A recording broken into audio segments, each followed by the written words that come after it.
اعوذ باللہ من الشیطان الرجیم بسم اللہ الرحمن الرحیم الحمد للہ الذی جعل کمال دینہ و تمام نعمتہ بولایت علی بن ابی طالب علیہ السلام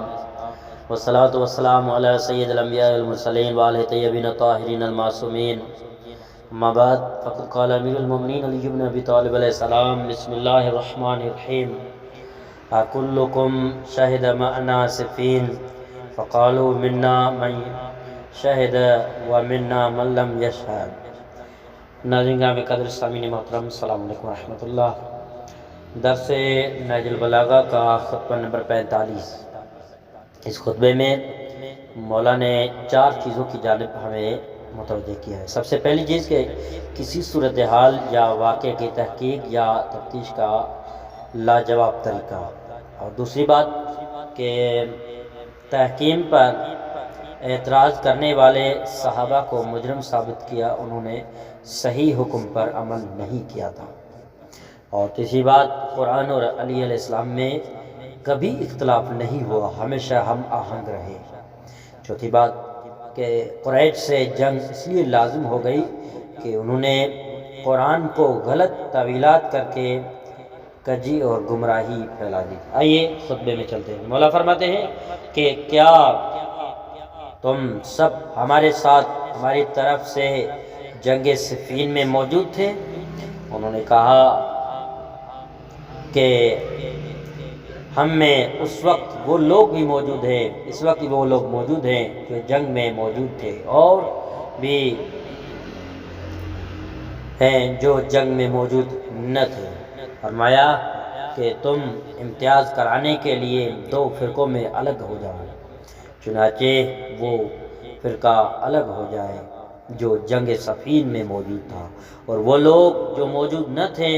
الگ فرقہ بنا لیں، تاکہ میں دونوں فرقوں سے الگ الگ انہی سے متعلق باتیں کروں۔ اور تمام لوگوں سے پکار کر کہا کہ اب تم باتیں کرنا بند کر دو اور میری باتوں کو غور سے سننے کے لیے خاموش اور متوجہ رہو، اور اپنے قلب و ذہن کو میری باتیں سمجھنے پر لگائے رکھو۔ چنانچہ ہم سب جس شخص سے جس بات پر گواہی چاہے اس پر لازم ہوگا کہ وہ اپنے علم کے مطابق شہادت دے۔ پھر علی علیہ السلام نے طویل بات چیت کی، اسی میں یہ بھی فرمایا کہ جب ان لوگوں نے مکر و حیلہ اور فریب و سازش سے قرآن نیزوں پر بلند کیے تھے، کیا تم نے اس وقت یہ نہ کہا تھا کہ وہ ہمارے بھائی بند ہے، اور یہ کہ انہوں نے بھی وہی دین اختیار کیا ہے جو ہمارا دین ہے، وہ ہم سے چاہتے ہیں کہ ہم جنگ سے ہاتھ روک لیں۔ اللہ اور اللہ سبحانہ کی کتاب کے فیصلے کا سہارا لے رہے ہیں۔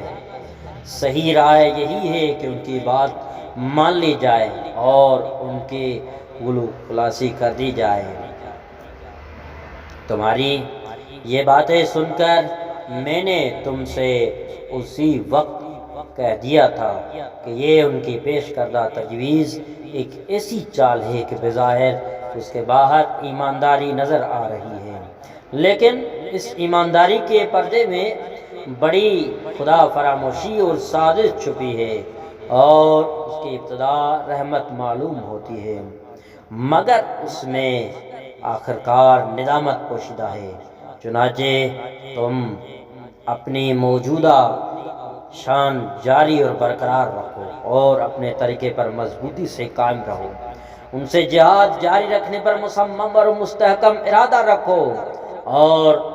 اس کو کوے کی طرح کائیں کائیں کرنے والے کی کان پر التفات نہ کرو۔ اگر التفات کیا گیا تو گمراہی لازم ہے، اور اگر التفات کے بعد اسے ترک کیا گیا تو ذلت کا سامنا ہوگا، اور یہ عملی سازش جب قبول کر لی گئی تو ساتھ کے ساتھ میں نے دیکھا کہ تم ہی سب سے زیادہ اس صورتحال کے پیدا کرنے والے اور اس کی منظوری دینے والے تھے۔ خدا کی قسم اگر میں نے مذکورہ تجویز کو ٹھکرا دیا ہوتا تو مجھ پر اس کی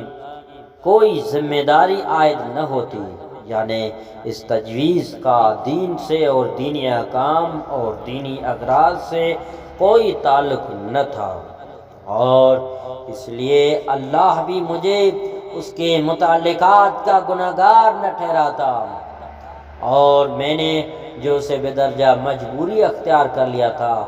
وہ بھی ایک ایسا حق پرستانہ کام تھا کہ اس میں بھی لوگوں کو میری ہی پیروی اختیار کرنا چاہیے تھی، اور بلا شبہ میرے ہر اقدام میں اللہ کی کتاب میرے ساتھ متفق رہتی ہے، اور میں نے جب سے قرآن کی صحبت اختیار کی ہے کبھی اس سے جدا نہیں ہوا ہوں، اور یہ بھی یقیناً دیکھا بھلا معلوم رہا ہے کہ عہد رسول اللہ صلی اللہ علیہ وآلہ وسلم میں ہم ان کے ساتھ ساتھ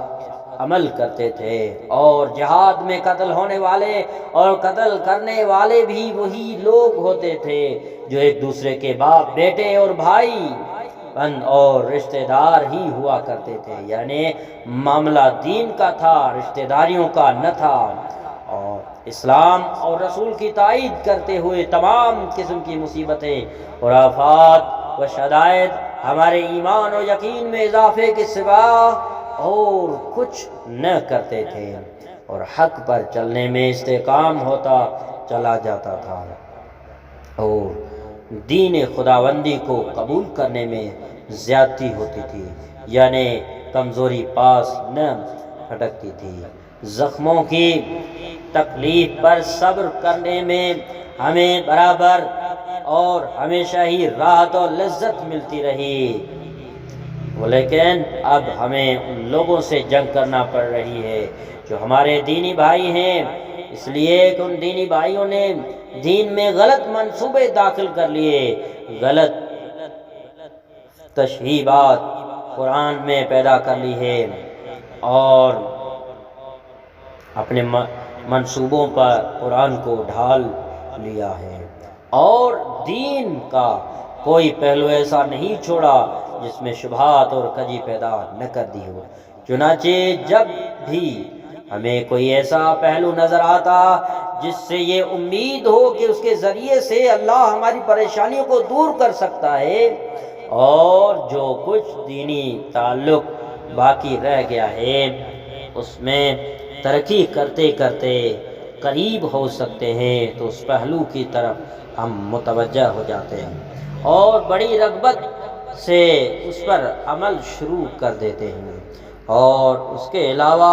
جو تفرقہ پیدا کرنے والی باتیں ہیں ان سے علیحدہ ہو جاتے ہیں، اور انتشار پیدا کرنے والی چیزوں سے خود کو روک لیتے ہیں۔